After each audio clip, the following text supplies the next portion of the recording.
On a menti aux jeunes Africains à propos de l'argent et ça a été fait de manière délibérée. Ils veulent pas qu'on devienne riche parce que si les jeunes Africains deviennent riches, deviennent consciencieux, ça va créer un mouvement très dangereux. Ils veulent pas qu'on s'enrichisse. Et dans cette vidéo, je vais te partager 5 mensonges qu'on t'a toujours cachés par rapport à la richesse, par rapport à l'argent, pour que tu sois jamais riche. Pour que toute ta vie, tu cours après l'argent et que tu n'en aies jamais. On connaît tous des personnes comme ça dans notre entourage. C'est un gars, il a 5 boulots, il travaille acharné, etc. Mais il a pas assez d'argent pour subvenir à ses besoins. Parce qu'on t'a menti. Le système t'a menti. On a créé un système qui est contre toi, contre les Africains, contre nous. Et dans cette vidéo, je vais te révéler 5 gros mensonges que tu dois maintenant savoir si tu veux sortir de cette case-là. Le premier mensonge qui me fait rire à chaque fois, c'est les riches, pour se protéger, ils ont créé une image dans la société où ils sont détestés. Surtout chez les Français. Je vais pas dire chez les francophones, chez les Français beaucoup plus. Les Français détestent les riches, bizarrement. Ils détestent la richesse. Ils ont cette haine-là par rapport aux riches. En France, quand tu es riche, que réellement tu as réussi, que tu te promènes avec une voiture de luxe, soit ils vont venir gratter ta voiture, soit au feu rouge, tu vas recevoir des insultes ou des trucs comme ça. Je vois beaucoup des articles sur ça ou des vidéos. Les gens ont cette haine de la richesse et ça a été créé. Les gens sont pas nés comme ça. Les gens se sont fait manipuler. Ils t'ont créé cette image-là des riches, soi-disant que les riches sont hautains, les riches sont autosuffisants, les riches n'aiment pas les pauvres, ils regardent les pauvres de haut, etc.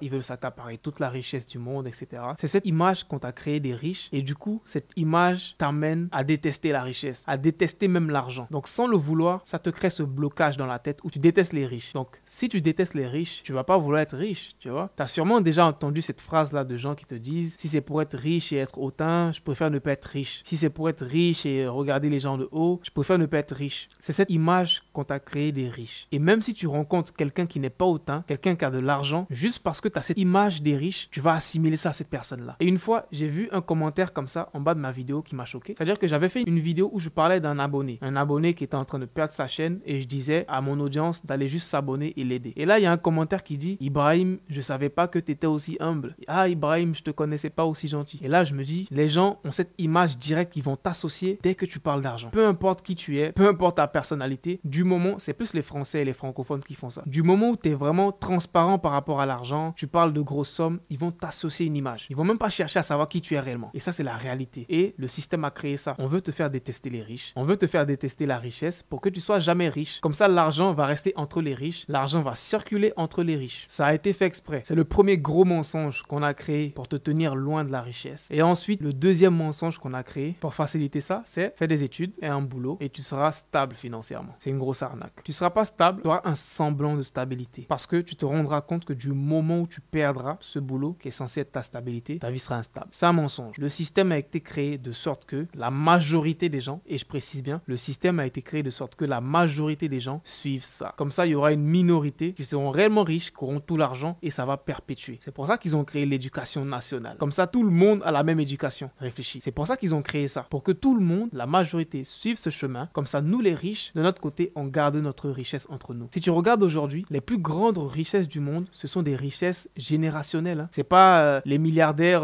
que tu vois dans Forbes, Jeff Bezos et tout. C'est rien ça. C'est vraiment rien. Jeff Bezos, c'est rien par rapport aux grosses richesses mondiales. C'est des grosses familles. Vanguard, BlackRock, etc. C'est des grosses familles. Si tu fais des recherches, tu vas sur un site comme Yahoo Finance. J'ai même envie de te montrer ça. Comme ça, tu verras un peu des démonstrations. On va faire une démo en direct. Et là, tu verras réellement qui possède toute la richesse du monde. Bill Gates, c'est rien par rapport à ça.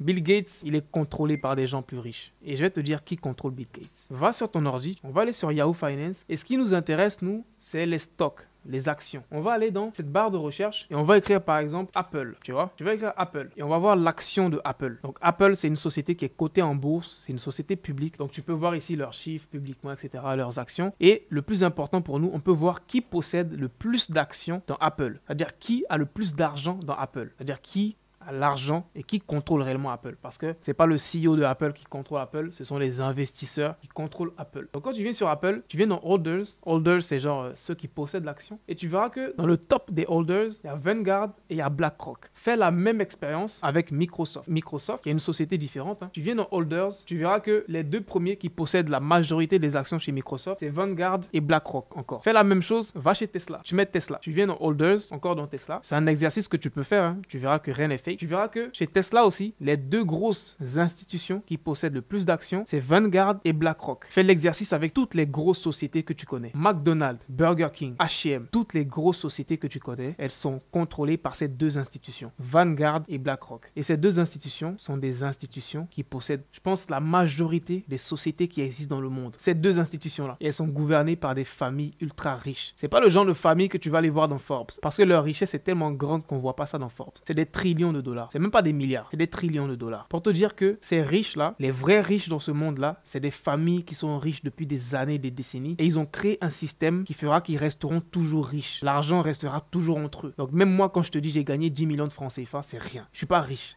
comparé à eux, parce que c'est eux qui ont la vraie richesse dans le monde. Et je te donne un exemple. Tu as sûrement remarqué qu'en ce moment, lorsqu'il y a une news qui se propage, que ce soit, je vais pas donner des exemples parce que j'ai pas envie de me faire bloquer, des news, que ce soit avec le sous-marin là, que tout le monde parlait de ça, qui a coulé avec des milliardaires, que ce soit les LG, tu sais ce que je veux dire. Quand il y a des news comme ça qui font éruption à chaque fois, ces news sont propagées partout. Du jour au lendemain, tout le monde parle de ça. Comment c'est possible que du jour au lendemain, toutes les sociétés parlent de ça? Aujourd'hui, toutes les sociétés, quand c'est le mois des LG trucs, toutes les sociétés vont afficher ce drapeau-là. Apple va afficher le drapeau, Microsoft va afficher le drapeau, même le football maintenant, on force les joueurs d'afficher le drapeau. Pourquoi du jour au lendemain, tout le monde suit le même agenda? Parce qu'il y a deux sociétés qui contrôlent le monde. C'est BlackRock et Vanguard. Et ce sont ces deux sociétés-là qui décident de ce qui se passe dans le monde. Donc si du jour au lendemain, tu vois que toutes les sociétés, tous les journaux du monde parlent d'une seule actualité, c'est qu'ils ont décidé que tout le monde parle de ça. Bref. Ça, c'était juste une aparté. Si ça t'intéresse, je ferai une vidéo vraiment plus détaillée sur ça. Le monde n'est pas ce que tu crois. C'est réellement plus horrible que tu le penses.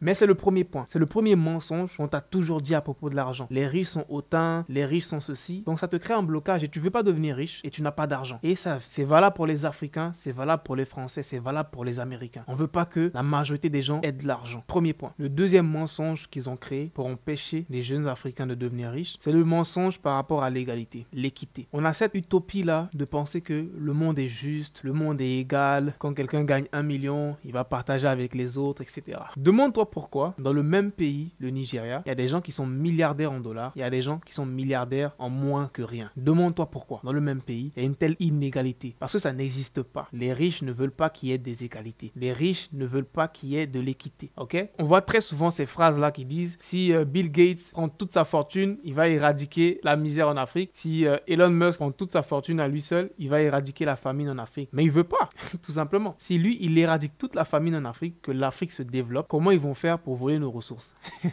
Ou est-ce qu'ils vont trouver encore des ressources pour fabriquer leur téléphone? Parce que leurs ressources, ils les prennent au Congo. Donc s'il y a une guerre au Congo, eux, ça les arrange parce qu'ils profitent de la guerre pour venir voler les ressources. Donc garde-toi en tête que cette égalité, elle n'existera pas, elle n'existera jamais. Débrouille-toi pour faire partie des riches et toi, à ton niveau, essaie de créer une équité autour de toi. Ça pourra pas être une échelle mondiale. À toi, tout seul, tu peux pas changer le monde. À moi, tout seul, je peux pas changer le monde. Mais si on est deux, si on est trois, on peut avoir un impact significatif. Donc oublie ça. Arrête de te dire, donc bon, il y a des milliardaires, ils vont venir aider l'Afrique. Personne va venir aider l'Afrique. Aucun milliardaire ne viendra aider l'Afrique. Si tu vois des milliardaires investir en Afrique, avoir des organisations en Afrique, des ONG en Afrique, ils sont pas en train d'aider l'Afrique. Ils sont en train de sécuriser leurs investissements. Quand Microsoft fait des dons dans un pays, en vrai, ils sont en train de se préparer pour venir investir dedans. Donc garde ça en tête. Et c'est un truc qui bloque plein d'Africains. Ils se disent, ah, il y a les riches là, ils viendront nous aider. Et même au niveau familial, ça bloque beaucoup d'Africains. Il y a plein de familles comme ça. Des gens qui sont tellement autosuffisants. Ils se disent, ah, notre frère a réussi, c'est fini. Il y a plein de familles africaines comme ça. Et le plus souvent, ça met une grosse pression sur celui qui réussit. Et je pense que toi, tu sais de quoi je parle. C'est un truc très commun en Afrique. Quand un réussit, on se dit, ah, il a réussi, il va relever toute la famille. Et nous, on arrête de faire des efforts. Arrête, c'est un leurre. Ce leurre de l'égalité, le riche va avoir tout l'argent et venir distribuer à tout le monde, ça n'existera jamais. À ton niveau, débrouille-toi pour trouver les clés pour gagner de l'argent. Et à ton niveau, crée une égalité autour de toi. Aide les gens autour de toi. Mais pour que ça soit une échelle mondiale, ça sera beaucoup plus difficile. C'est le deuxième mensonge qui te bloque, qui bloque tout le monde, qui bloque plein de jeunes africains à réellement devenir riches. Le mensonge numéro 3, c'est le mensonge de l'argent facile. Malheureusement, l'Afrique est l'un des continents où les arnaques de l'argent facile sont le plus répandues. Les sociétés de paris sportifs, tous les jours, il y a des nouvelles qui se créent.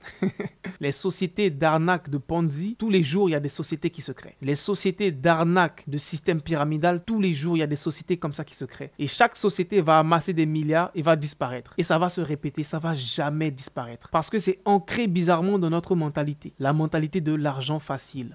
On gagne de l'argent facilement. On gagne de l'argent sans faire d'efforts. On gagne de l'argent sans réfléchir, sans rien faire. C'est trop ancré en nous. Et ça fait qu'on a perdu le sens du travail. Il y a plein de jeunes qui n'aiment plus travailler malheureusement. Qui n'ont plus cette mentalité de se dire le travail paye, je vais travailler et je vais manger, comme on dit, je vais manger la sueur de mon travail. Les gens sont devenus paresseux. Et j'ai regardé une vidéo d'un youtubeur que je suis aussi, je vais taire son nom. C'est un youtubeur africain et il disait, selon lui, à chaque fois quand les jeunes viennent lui dire ah, il n'y a pas de boulot, il n'y a pas d'emploi, il dit en vrai, il y a des emplois, mais les jeunes ne veulent pas travailler. Tu vois, ils vont postuler. Quand ils vont se rendre compte qu'ils doivent faire des efforts, ils doivent travailler réellement pour gagner de l'argent, il y en a plein qui vont devenir paresseux. Soit on va les virer, soit ils vont démissionner. Tu vois, moi ça m'étonne quand je vois, on me dit, il y a tel oncle ou tel cousin, ça fait 10 ans il est au chômage. Comment tu peux faire 10 ans et être au chômage? Comment on fait ça les gars? Expliquez-moi. Comment on fait 10 ans en étant au chômage? C'est un chômage volontaire ou quoi? Faut se poser les questions. Les opportunités, elles sont autour de toi. Mais la majorité d'entre nous, on est paresseux. On ne saisit pas les opportunités. On veut pas faire d'efforts, mais on veut devenir riche. On veut avoir des Lamborghini. On veut avoir des Range Rover. On veut frimer dans la ville, mais on veut pas faire d'efforts. Ça te bloque. Je pense que plein de personnes vont détester cette partie, mais c'est la vérité. Ça te bloque. Ça nous bloque tous. Ce gain, cette attirance au gain facile. Ça nous bloque tous. Faut briser ça. Il faut réellement le briser si tu veux devenir riche, honnêtement, et acquérir une richesse qui est propre. Brise ça. L'argent, ça s'acquiert avec des efforts. L'argent, c'est un échange de valeur. Je te donne de la valeur, tu me donnes de l'argent. Je t'apprends des choses dans mes vidéos, tu regardes mes vidéos et je gagne de l'argent. Voilà. C'est un échange de valeur. Je te donne la valeur de ma connaissance et toi en retour, tu me donnes de la valeur et je gagne de l'argent. C'est comme ça qu'on fait de l'argent et on fait des efforts pour ça. Pour arriver à ce stade, j'ai fait des efforts. Je me suis pas couché et tout ça, c'est construit. Donc, tu es obligé de briser ça. Fais des efforts. Et aussi, sois prêt à faire des efforts sans avoir des résultats. Je pense que c'est ça le plus dur. La majorité des gens pensent que la vie leur doit des choses. La vie te doit rien. C'est pas parce que tu as travaillé d'arrache-pied pendant 2 ans que tu vas réussir. La vie ne te doit absolument rien. Tu dois être prêt à travailler pendant 5 ans et ne pas réussir. Mais continue à travailler. Parce que tu sais que la vie ne te doit rien. Voilà. Travaille. Il n'y a que ça que tu contrôles. Travaille, éduque-toi. Et la vie va te donner ce qu'elle veut te donner. Il n'y a rien de juste, tu vois. Et c'est récemment que j'ai plus développé un peu cet aspect-là. De me rendre compte qu'en vrai, dans la vie, rien n'est juste. Hein. Si aujourd'hui, moi, j'ai 2 yeux, j'ai 2 mains, j'ai 2 pieds, qu'est-ce que j'ai fait pour avoir tout ça? Rien. Dieu a décidé. Aujourd'hui, tu as un téléphone portable, tu as une connexion Internet. Qu'est-ce que tu as fait pour mériter ça? Par rapport à quelqu'un qui vit au village, qui n'a pas accès à tout ça. Tu es né en ville, tu n'as rien fait pour ça. Il n'y a aucune justice dans la vie. La vie te donne ce qu'elle a envie de te donner. Donc, c'est pas parce que tu travailles d'arrache-pied, tu vas te dire, je dois réussir. Il y a plein de personnes qui sont frustrées comme ça, se disent, j'ai travaillé pendant 5 ans, mais j'ai pas réussi. La vie ne te doit rien. Sois prêt à travailler pendant des années pour goûter le fruit de ton travail. Certains réussiront en 1 an, certains réussiront en 6 mois. Mais sache que tu vas réussir si tu n'abandonnes pas. C'est le seul moyen de réussir, c'est de ne pas abandonner. Peace out.